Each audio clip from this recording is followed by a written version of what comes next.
There comes a time in life, especially after the age of 50, when loneliness doesn't just whisper, it echoes. If you've been married for decades, shared a home, built a life together, and suddenly you find yourself alone through divorce or the passing of the one you loved most, it feels like the ground beneath your feet has given way. In those moments, all you want is to feel normal again, to have someone beside you, to return to the comfort of companionship. That longing is human, it's natural, but it's also dangerous. Because when you're emotionally vulnerable, there are people out there watching, waiting, and ready to take advantage. I remember the story of Margaret, the mother of one of my closest friends. She was about 20 years older than me, a graceful woman who carried herself with elegance. She and her husband had everything mapped out. After retirement, they dreamed of traveling, gardening, enjoying quiet mornings on the porch. But life rarely respects our plans. He retired in his early 60s, and within a year, cancer took him away. Just like that, all the dreams vanished. Margaret was devastated. For years, she wandered through her days in silence, adjusting to a house that felt too big and a bed that felt too empty. And then, like so many do, she wanted to feel alive again. She wanted to go back to the rhythm of being with someone. She dressed beautifully when she went out, put on her jewelry, her smile, her hope. She looked like a woman who had a little security, maybe even money. And that's when she met him. He was her age, maybe a touch older. He worked nearby, a construction job. He seemed kind, attentive, steady. Soon, they were dating, and for a while, it was good. She had a companion, someone to share meals with, someone who filled the silence. But what she didn't see, what none of us wanted to believe, was that this man wasn't drawn to her heart. He was drawn to her situation. You see, Margaret was comfortable. She had savings, a home, stability. He had none of those things. In fact, he was drowning financially. And while she saw him as a chance at companionship, he saw her as a lifeline. It breaks me to say this, but he was a predator, not in the shadows, but in plain sight. A financial predator who sensed her vulnerability like blood in the water. And he played his part perfectly. He made her laugh. He was just what she needed. And before long, they married. At first, she felt safe again, happy. But it didn't take long for the truth to surface. He drained her, not just emotionally but financially. His debts became her burden. His problems became her problems, until one day she was staring at the possibility of complete financial ruin. The only escape? Divorce. Imagine this, a woman in her 70s who had already lost her husband, now fighting for her livelihood in court. And to make it worse, because he was in poor health, she ended up paying alimony. Picture that, 70 years old and sending money every month to a man who used her, betrayed her, and left her broken. Can you feel the weight of that? Can you imagine working your whole life for stability, only to watch it vanish into the hands of someone who never loved you, just wanted what you had? This is why I'm speaking to you now, because what happened to Margaret can happen to anyone. It doesn't matter if you're a man or a woman, young or old. When loneliness presses against your chest, you can mistake comfort for love. You can mistake attention for devotion, and that mistake can cost you everything. So, listen closely. Protect yourself. Because while there's nothing wrong with wanting love again, there's everything wrong with letting the wrong person inside your life, your heart, and your bank account. There's an old saying, 2 oxen must be evenly yoked if they are to pull the cart without breaking each other. Picture it, 2 strong animals, side by side, carrying the weight together. If one is weak and the other is strong, the weaker one drags behind, and the stronger one is left bearing the burden alone. That's how relationships work too. If you are stable emotionally, financially, spiritually, but the person you're with is unstable, then guess who ends up carrying the weight? You do. Every time. And that burden grows heavier than you can ever imagine. This is why you need to pause, step back, and really look at who you're letting into your life. Are they stable? Do they take care of their own needs?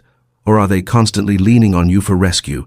Because if you become their safety net, you are not building a partnership. You are setting yourself up for exhaustion and heartbreak. I've seen too many people fall into this trap. They show off their nice car, their lovely home, their comfortable savings account, and before long, they've attracted someone who isn't looking for love, they're looking for a lifeline. The truth is, there are people out there who've made a mess of their lives. They're drowning in debt, poor decisions, and bad habits.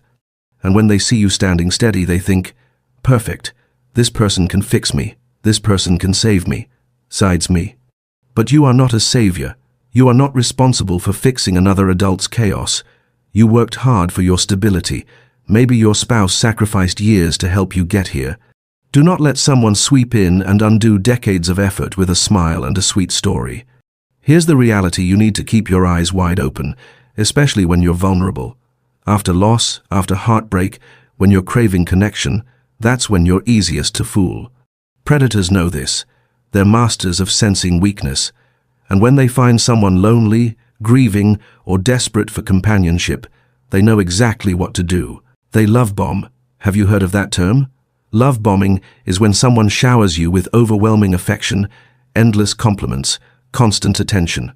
They make you feel like you're walking on air, like you've finally found the person who understands you better than anyone else ever has. It feels intoxicating, almost like a drug. But here's the catch: it's not real. It's a tactic. When someone seems too perfect, too good to be true, it's because they are. Real love takes time. It grows slowly, carefully, with patience. But manipulation rushes in, throws you off balance, and makes you lose your ability to think clearly. So here's what you must do. When someone is giving you exactly what you think you've been missing, pause, step back, snap out of the spell, because you are not 16 anymore. You cannot afford to be naive. You've spent your whole life building what you have. Do not let a smooth talker or a smiling stranger snatch it away overnight.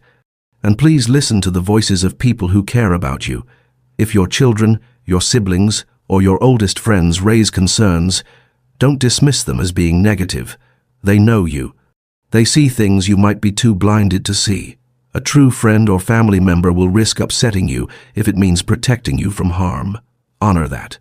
Above all, protect your finances. There is absolutely no reason at this stage of life to combine everything right away. Keep your accounts separate. Keep your property in your name. If you're traveling together, you pay for your trip, they pay for theirs. Sure, treat them to a dinner now and then. That's fine. But don't fund their lifestyle. Don't cover their bills. Don't let your generosity become their business plan.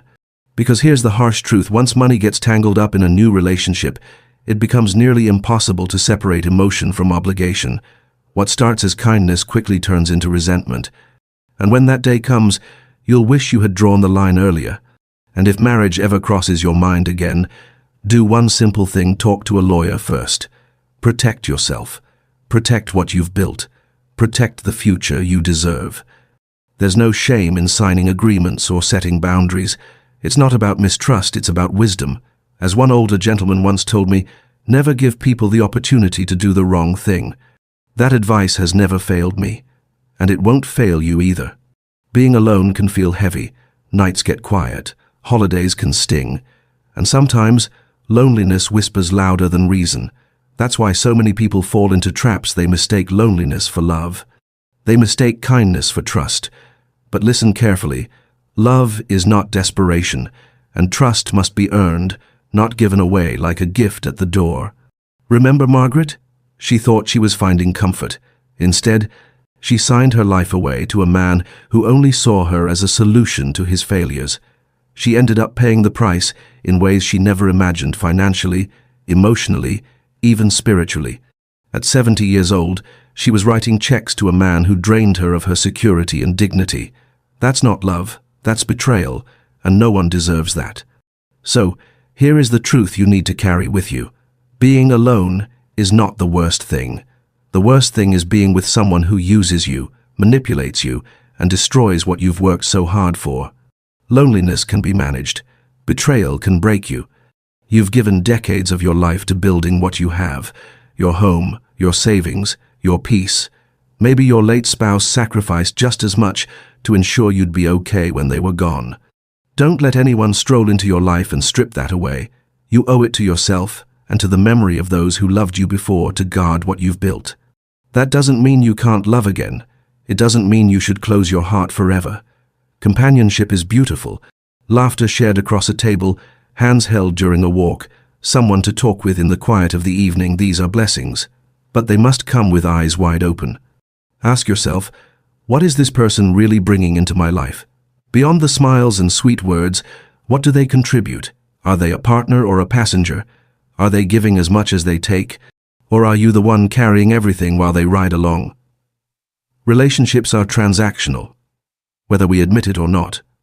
That doesn't make them cold, it makes them real. Two people exchange love, time, energy, effort. But when the scales tip, when one gives and the other only takes, the balance shatters. And you must never let that happen to you. So, protect yourself. Keep your boundaries clear. Keep your finances yours. Build friendships first, slowly, carefully. Don't rush into commitments because you're afraid of being alone. And if your heart leads you toward marriage again, take the wise step of preparing legally before you ever say yes. It's not unromantic, it's survival. Most importantly, don't confuse attention for devotion. Don't confuse flattery for love. A predator will say everything you've been longing to hear. They'll make you feel like you're walking on air. But real love doesn't dazzle, it steadies. It doesn't overwhelm, it comforts. It doesn't drain, it restores. And here's my final word to you. If you find yourself alone tonight, if you feel that ache of emptiness, know this: being alone does not mean being unloved. It means you have space, space to heal, space to grow, space to protect what matters most. And when the right person comes, you'll recognize them, not because they make your head spin, but because they make your heart rest. So, keep your eyes open, keep your wisdom close. Don't mistake loneliness for love. Don't let desperation blind you. And never give someone the chance to ruin the life you've worked so hard to build. And now, I want to hear from you. Have you seen this happen to someone you love? Have you lived through it yourself? Share your story, because your voice could be the one that saves another person from walking into the same trap.